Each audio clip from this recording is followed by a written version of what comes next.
Hello friends, back to Bhavani lifestyle. அனைவரும் எப்படி இருக்கீங்க? நலமா இருக்கீங்களா? இன்னைக்கு செவ்வாய்க்கிழமை. அனைவருக்கும் முருகன் துணை.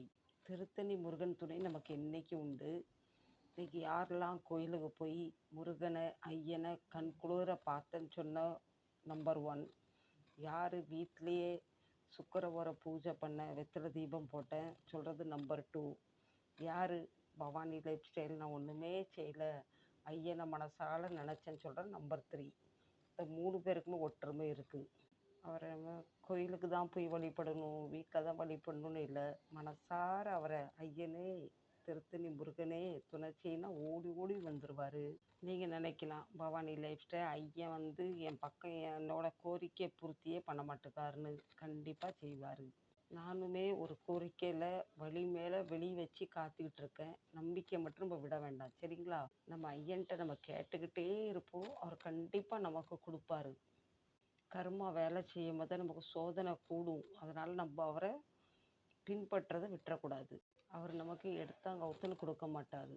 நம்ம சோதிப்பார். நம்மளை வழிபடுறாளா, நம்மளை மறக்கிறாளா அப்படின்னு நம்ம அவரை பின்பற்றிக்கிட்டே இருக்கணும். நம்ம பெற்ற அப்பன்ட்டே போய் நம்ம வேணும் வேணும் வேணும்னு கேட்குறோம். அது மாதிரி நம்ம ஐயன்ட்ட கேட்டுக்கிட்டே இருப்போம். இப்போ எல்லாரும் சிரிங்க பாருங்கள். இப்படிதான் நம்ம தெரிஞ்சும் தெரியாமல் நிறைய தப்பு பண்ணியிருப்போம். அதுக்கு வந்து கர்மா இப்போ வேலை செய்யுதுன்னு நான் நினைக்கிறேன். ஐயன் நம்ம கண்டிப்பாக கொடுப்பாரு. லேட்டாக கொடுத்தாலும் லேட்டஸ்ட்டாக கொடுப்பாரு. நம்ம வந்து வைர மாதிரி நம்மளை வந்து உருவாக்கிக்கிட்டு இருக்காருன்னு நான் நினைக்கிறேன். நம்மலாம் இன்றைக்கி வந்து ஒரு கல்.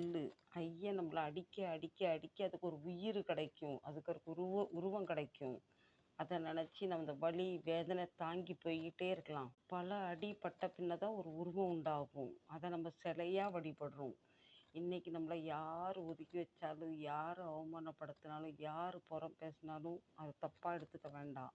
நம்மளை பேசினவங்களாம் ஒரு நாள் உணர்வாங்க நம்ம தப்பாக பேசிட்டோம்னு. அது வரைக்கும் நம்ம ஐயன் நம்மளை வந்து வழி நடத்துவார். ஒரு சிலையை உருவாக்குறதுக்கு அது மேலே பல உளி பட்டாதான் அந்த சிலைக்கு ஒரு உருவம் கிடைக்கும்.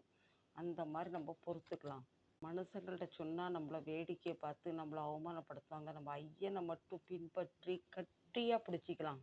சோதிப்பார், ஆனால் கை விடவே மாட்டார். நான் கடந்த 1 வருஷமாக தான் ஐயனை பின்பற்றிருக்கேன். நிறைய தைரியம், நம்பிக்கை நிறைய நிறைய நிறைய கொடுக்குறாரு. நம்ம கேட்டுக்கிட்டே இருக்கலாம், கண்டிப்பாக கொடுப்பாரு. இந்த செவ்வாய்க்கிழமை இரவு உங்கள் அனைவருக்கும் நாளைக்கு நீங்கள் எழுந்துக்கும் போது உங்களுக்கு ஒரு புது விடிவாக வந்து முருகர் தருவார். அந்த நம்பிக்கையோடு படுத்து தூங்கலாம். இப்போ நைட்டில் மணி 2:45 ஆகுது. எனக்கு தூக்கம் வரல, அதனால் உங்கள்கிட்ட பேசலாம்.